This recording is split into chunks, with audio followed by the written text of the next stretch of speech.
Жақын арада Қазақстан Республикасы Мәдениет және спорт министрі жанында жас ақын жазушылардың кеңесі құрылған болатынбыз.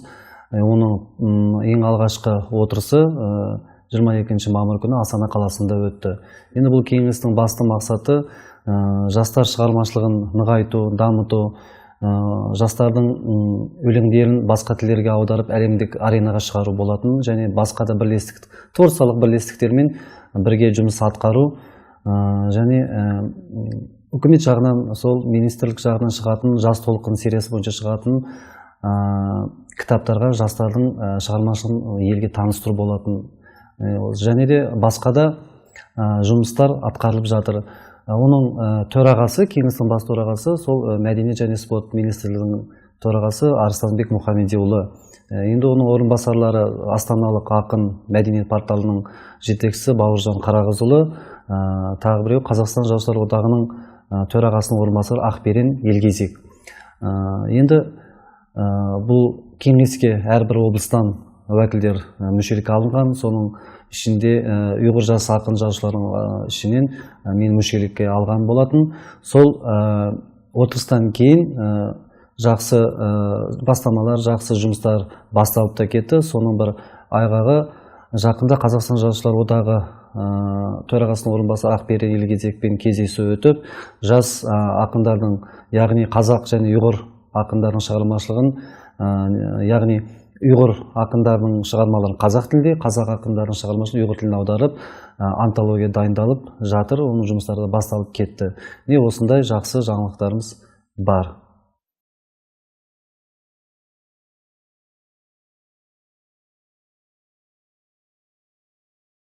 Енді шығармашылық бойынша айта кетсек, шығармашылық бойынша қазір өзімнің 2 өлеңдер жинағы шыққан болатын. 2008 жылы «Көктем шуағы», екіншісі былтыр ғана «Жастық лирикалардегі өлеңдер» жинағы шыққан болатын.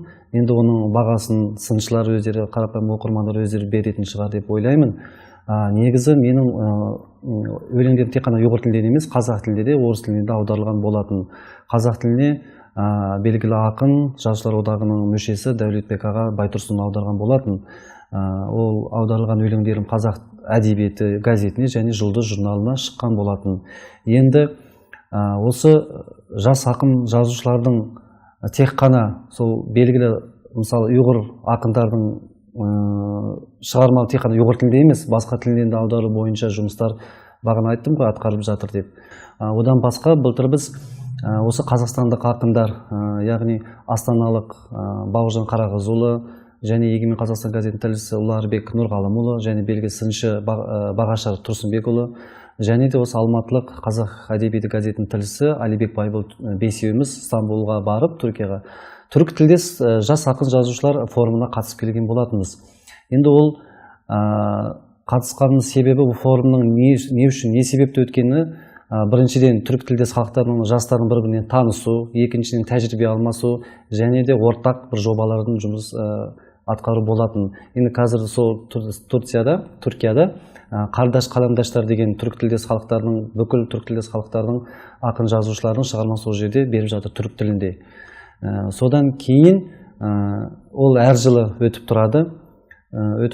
Содан кейін сол жерде жобалардың, ең басты жобалардың бірі ол аудару, басқа тілдерге аудару. Қазірдің өзінде жас ақынды жазушылардың тек қана қазақ тіліне емес, әзірбайжан тіліне, түрік тіліне аударылып, сол басқа елдердегі, түрік тілдес елдердегі баспаларда жарық көріп жатыр. Тек қана форум қатысып келдік, тек қана жобаларды құрып, ортақ проблемаларымызды айтып, сол жерде бір-біріміздің жас ақындардың өзіміздің ұлттық әдебиетімізді таныстырып ғана келдік.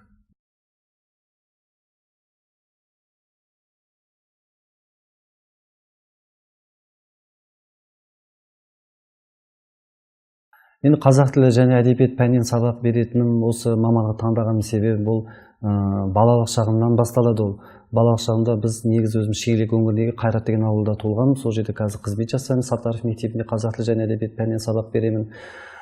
Кішкентай кезімізден, балалық шағымыздан бір көшеде біз қазақ балаларымен бірге өсіп ойнадық. Мысалы, Азамат деген досымды алсам, екеуміз бір үйдің нанын жеп, бір үйдің сүйін ішіп өстік десек мен қателеспеймін. Себебі екеуміз сол бір көшеде өсіп, бірге ойнап, бірге тату-тәтті ойнап жүрдік. Одан кейін қандай шаттықта да қайғыда болсын бірге басымыздан өткірдік. Біріміздің басына қайғы түссе соны бірге бөлісетін болатынбыз. Және ұқсастығымызда да бар, біздің ұқсастығымызда бар. Мысалы біз асық ойнадық, көбінесе асық ойнайтын едік. Асық ойнау қазақ халқында да бар, ұйғыр халқында да бар. Және ұлттық тағамдарымызға да қызығатын едік. Мысалы мен күнде үйде лағман жей берсем, оған тәбетімен күнде ашыла бермейді ғой.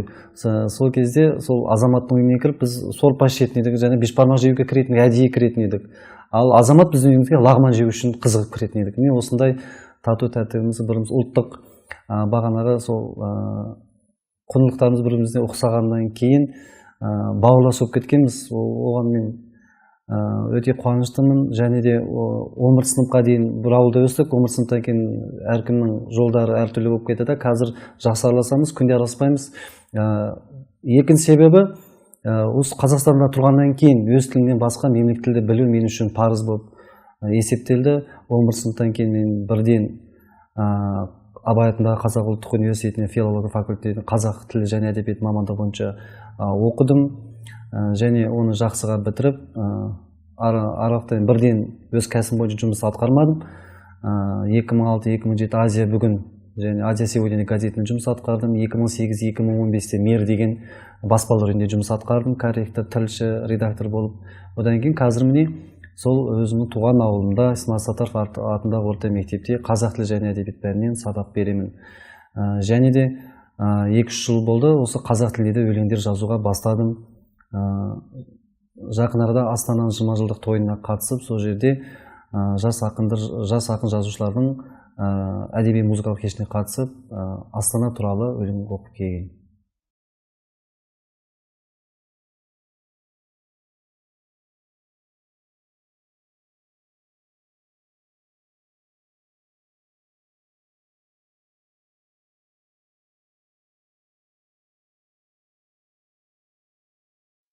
Бұл сұрағыңыз өте маңызды, себебі бұрын осы Қазақстанда ұйғыр және қазақ ақындарының байланысы жақсы еді. Мысалы, сонау өткен ғасырдың басында Езим Искендеров пен Сәбит Мұқанов, одан кейін бергі Мұқағали Мақатаев пен Илья Бахтия ақындарымыз өте жақсы байланыста болып жұмыстарды атқарған болатын.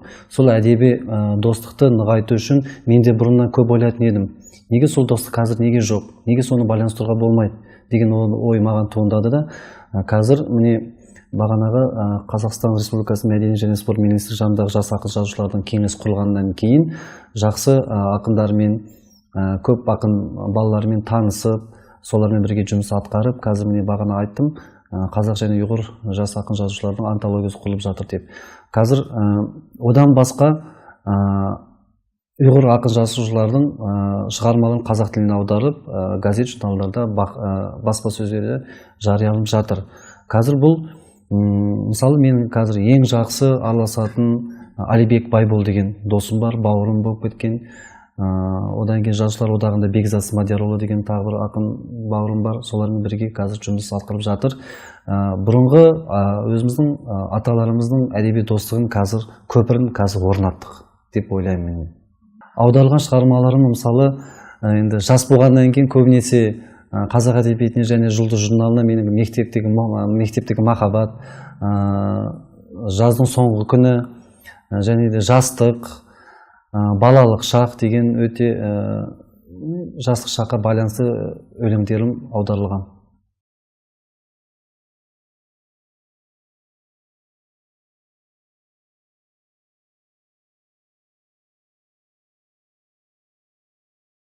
Үлгі тұтатын енді ақын жазушылар көп қой. Енді соның арасында енді өзімнің сүйікті ақындарым, мысалы, қазақ халқының Мұқағали Мақатаев. Енді оны білмейтін қазақ жоқ, оны білмейтін қазақстандық жоқ деп ойлаймын мен. Себебі осы 10-11 сыныптарда оқып жүрген кезде Мұқағали Мақатаевтың «Рахмет саған бабаларым» деген атты өлеңін оқып, конкурсқа қатысқан болатын.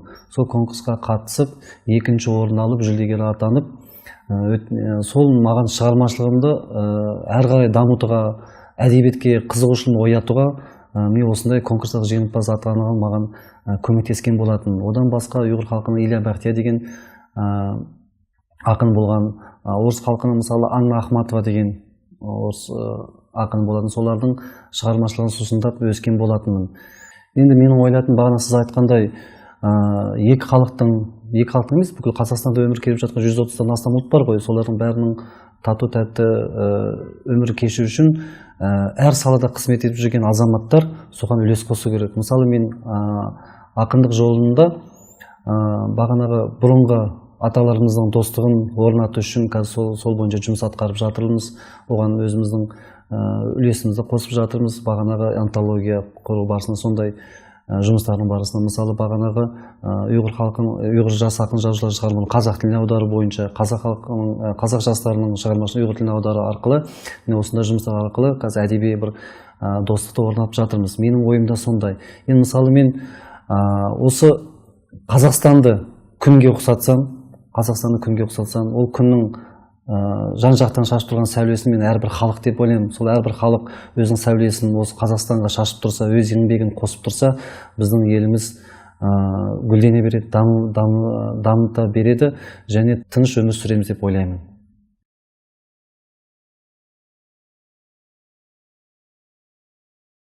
Сөйлей тілім, өзің менің тірегім, жырлайыншы астанамды жүрегім, қаны бар да, жаны бар да, қолдар сені ұйғыр ұлың, биік болсын тұғырың, осы болсын саған айтар тілегім.